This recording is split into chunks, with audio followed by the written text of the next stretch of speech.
Hi guys, welcome back to the new video. In this video I'm going to show you how you can edit pages on the Squarespace.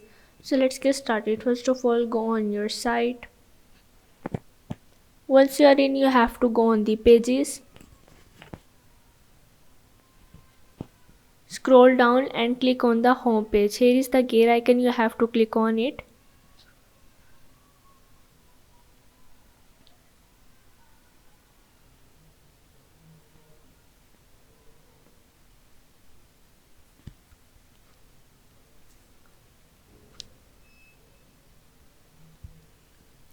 Now once you are in here, you have page settings or the general settings. First of all, you have page title, navigation title, URL slug, passwords, and you can also duplicate the page. You have to click on the duplicate and click on the confirm.